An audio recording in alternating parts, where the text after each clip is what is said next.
Here's a question I want to ask you. It is very simple, and it really takes a straightforward answer. Do two wrongs make a right? In other words, if you do something wrong,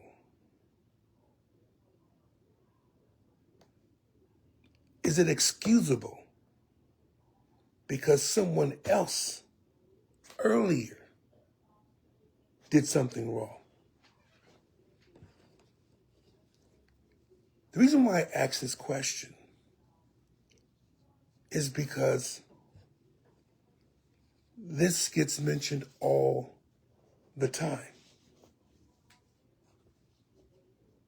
And it is really prevalent in politics.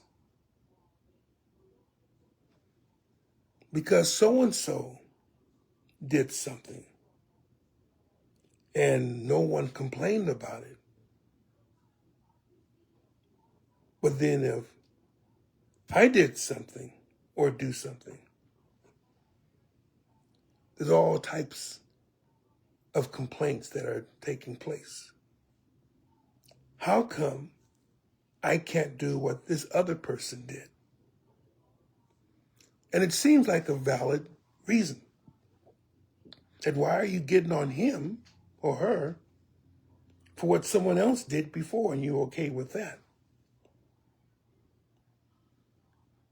And maybe in certain circles that could be true, except when we deal with God. And the problem is many of our saints are going down this same road, that we're making excuses for people who are doing something wrong, or they don't see the intricacies of what's taking place. God bless you, Brother Gospel. God bless you. The reason why I say this is for several reasons. And let me first say, well, I'm Elder Adrian Heyman. And there are people who are saying, for instance, let's say that Iran was just bombed.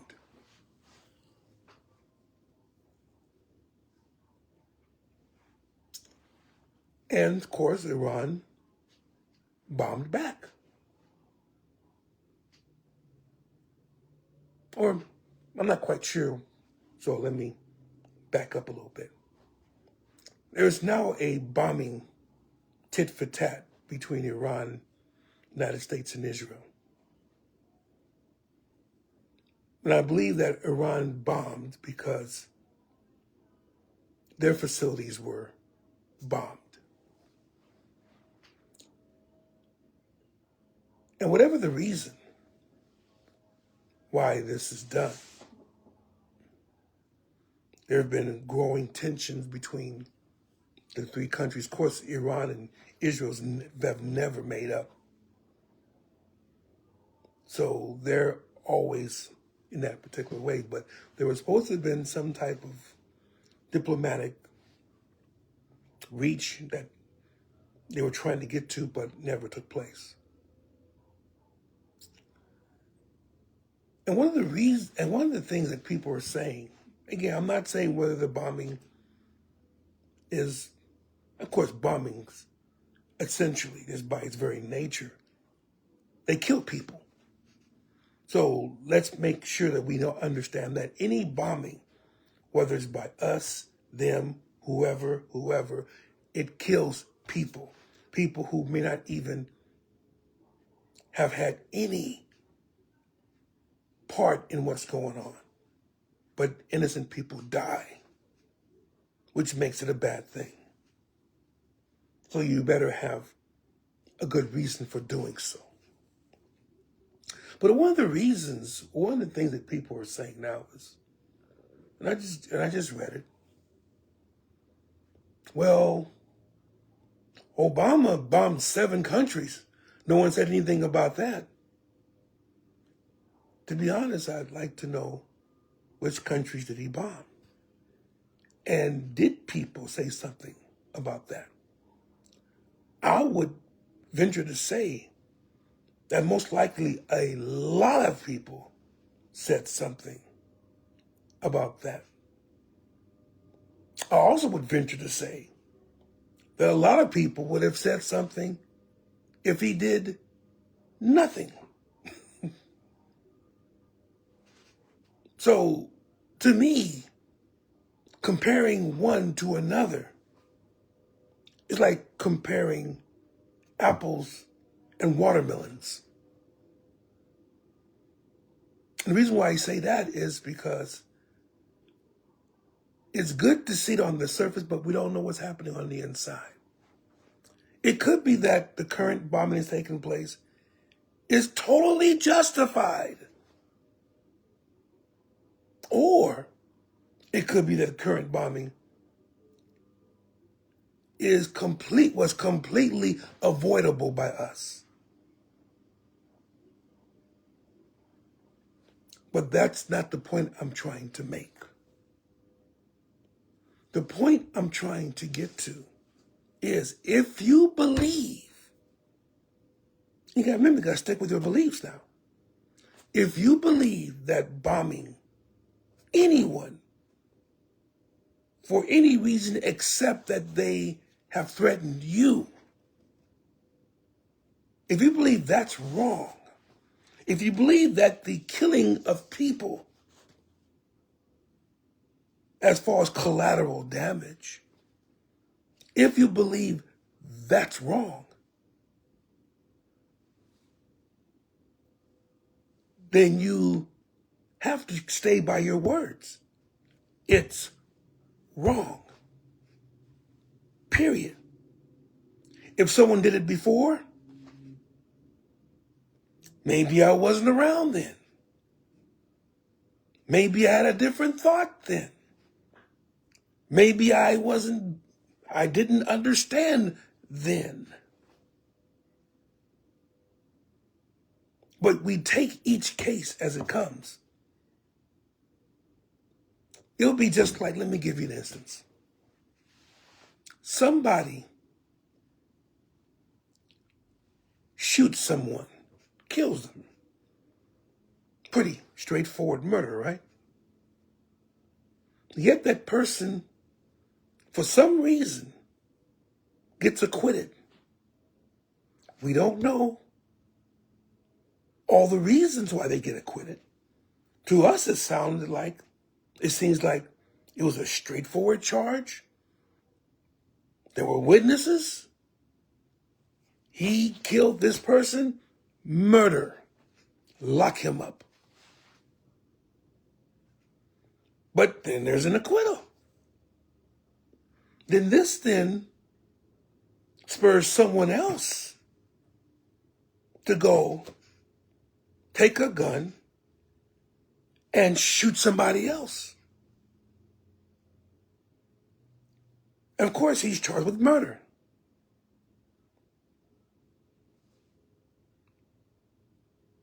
But you're found guilty. Then you say, wait a minute, this person committed murder and this person was acquitted. Why was this person acquitted? And we did the same thing. Ah, yes. But what were the circumstances surrounding it? What took place? What were the things that essentially you're not seeing that may have affected that person's trial that was applied or resulted in a different verdict for you? But we both murdered somebody. But again, what were the specific instances then versus now? Oh, it's because justice is not blind. Justice, really? It was the same procedure, tried by jury, judge officiating, evidence was there.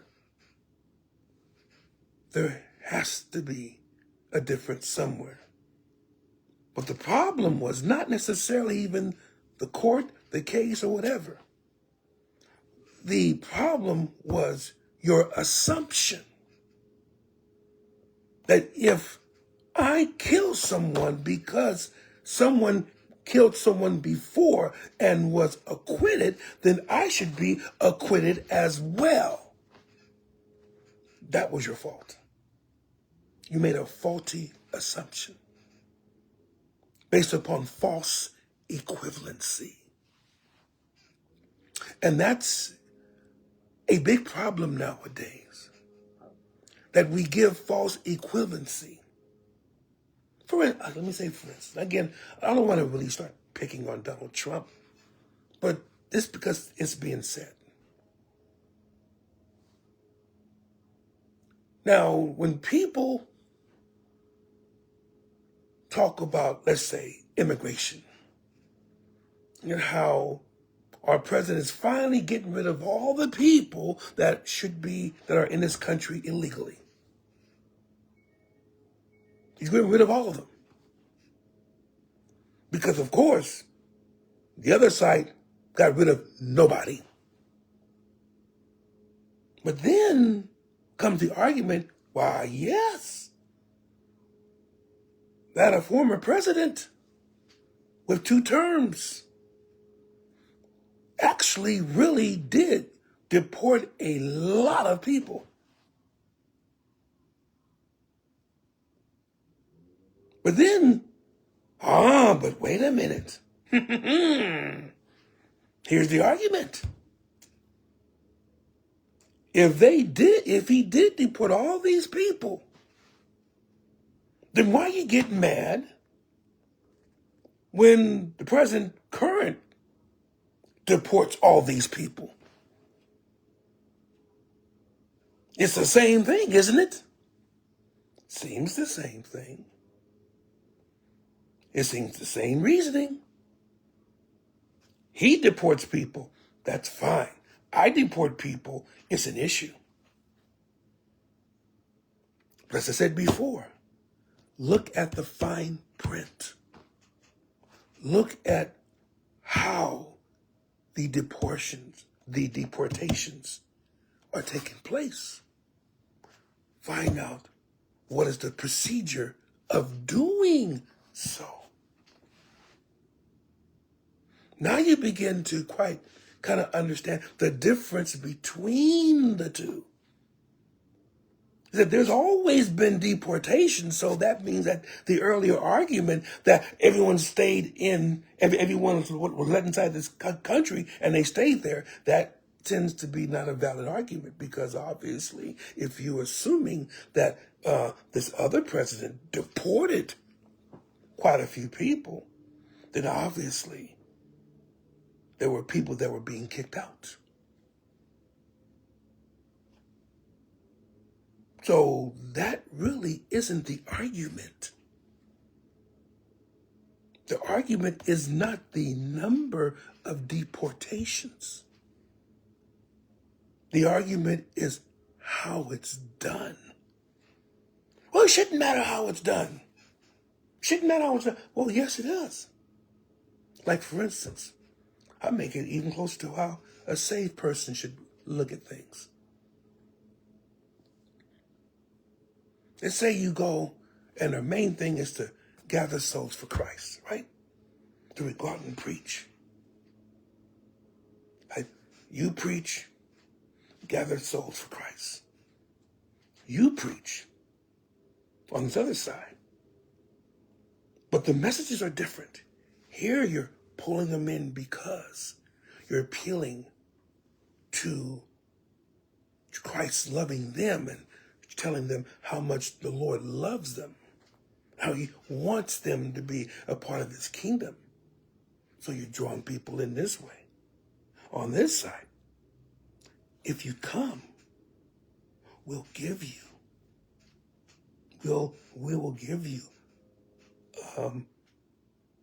some perks. Maybe we'll pay your first month's rent. Maybe we'll give you some food because I know you're hungry. Maybe, essentially, we'll set up one of your relatives for a nice job in the church. I mean, again, you're drawing people in. And what is called the end result is people are coming into the church. But the way it's done, in one way, it's scriptural. In the other way, either you are appealing to people's baser instincts or you're lying. Does God consider that an effective addition to his kingdom? Well, it's both the same thing. No, it's not. It's how it's done. So you see, there are differences based upon what is done. And we find out that not everybody does the same thing as another person. They do it in their own way. And that may be okay. But don't be surprised if the way this is done is not taken with the same amount of respect and cheering on as this side, because it's the way it's done. It's the way that you do it. So the key here is this, saints of God. Let's stop falling for the false equivalency. Let's study, if you're going to compare things, let's study what the basis of things are. Give you one last example. As you may well know, different communities in this country are segregated. Segregation. Bad, right? In one instance, I don't want to stay around you people. You people are just nasty. You're beneath me. Stay in your own neighborhoods. In fact, you know what? All you guys can do is rob and steal anyway. You belong in that area. And with jobs, you can be a drug runner. Go ahead. But don't be in our neighborhood. Our neighborhood is nice and pristine and clean and morally upright. Wouldn't you say that's a bad way of keeping two types of people apart?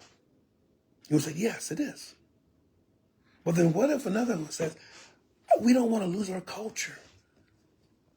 We've been, and it's not that we don't like you, we do love you and everything else.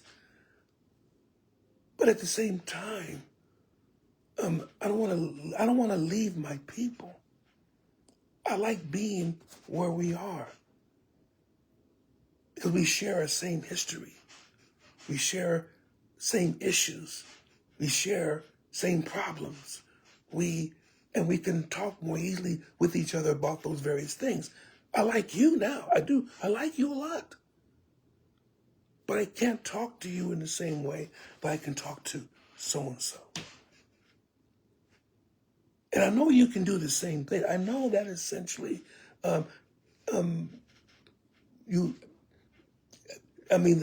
want to come work over here, you're fine. You can work over here. Do whatever you want. But I'm not going to live over here because I just don't feel that comfortable yet. Oh, you're still racism. Really? Really? And that's what we have to really be careful about. I know there's many things that goes into that because it simply could be other feelings and so on. It could be a residual feeling that I'm better than you and my people are better than you. And of course, that's not right. But all I'm saying is that there are different reasons why two neighborhoods may be segregated. Instead of assuming one thing, let's find out why.